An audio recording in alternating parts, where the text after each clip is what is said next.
இலங்கையின் கட்டுநாயக்க வானுத்தரத்தில் ஒன்னரைவல் விசா என சொல்லப்படுகின்ற வருகை தரு விசாக்களை கையாளுகின்ற பொறுப்போ இந்திய நிறுவனம் ஒன்றிடம் கையளிக்கப்பட்டதாக வெளியான தகவலை இந்திய உயர்ஸ்தானிகரகம் மறுத்திருக்கிறது.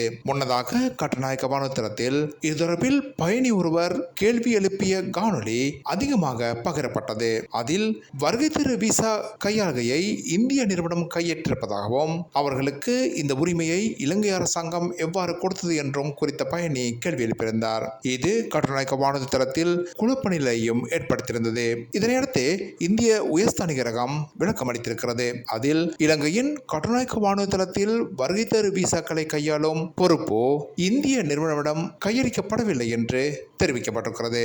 அந்த நிறுவனம் வேறு ஒரு நாட்டின் தலைமையகத்தை கொண்ட நிறுவனம் என்றும் இந்திய உயர்ஸ்தானிகரகம் குறிப்பிட்டிருக்கிறது. அமெரிக்க பல்கலைக்கழகங்களில் தொடர்ந்தும் பதற்ற நிலை தொடர்கிறது.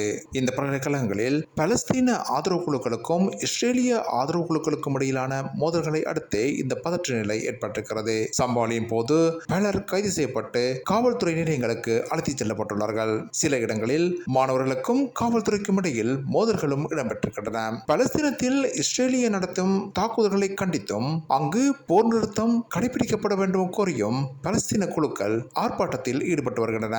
இதனை எதிர்த்து இஸ்ரேலிய குழுக்கள் எதிர் ஆர்ப்பாட்டங்களில் ஈடுபட்டு வருகின்றன. இதன் காரணமாகவே அமெரிக்க பல்கலைக்கழகங்களில் பதற்ற நிலை தொடர்கிறது.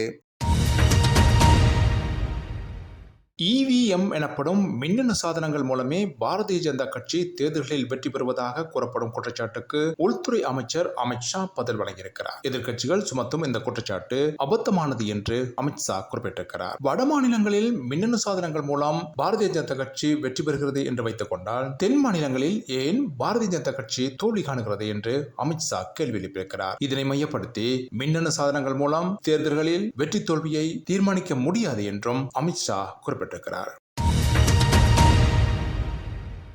இலங்கை அதன் வரலாற்றில் ஏற்பட்ட மிக மோசமான நெருக்கடிகளில் இருந்து மீள்வதற்கு தமது திட்டங்களை முன்னுரிமை கொண்டு செயற்படுத்த வேண்டும் என்று சர்வதேச நாணய நிதியம் கேட்டிருக்கிறது. சர்வதேச நாணய நிதியத்தின் பேச்சாளரின் அறிக்கையில் இது வலியுறுத்தப்பட்டிருக்கிறது. இந்த நிலையில் இலங்கையின் பாதை கத்திமுனையில் இருப்பதாக அந்த அறிக்கையில் குறிப்பிடப்பட்டிருக்கிறது. இலங்கை மீட்சி பெறுவதில் நல்ல முன்னேற்றம் கண்டிருக்கிறது. மேலும் இந்த கடின வெற்றிகளை பாதுகாப்பதும் முக்கியமானதாகும். அத்துடன் நிலையான பொருளாதார வளர்ச்சியை செயற்படுத்தும் சீர்திருத்தங்களை நிலைநிறுத்துவதற்கு எதிர்காலத்தில் முக்கிய முன்னுரிமைகளை வழங்க வேண்டும் என்றும் பேச்சாளர் குறிப்பிட்டிருக்கிறார்.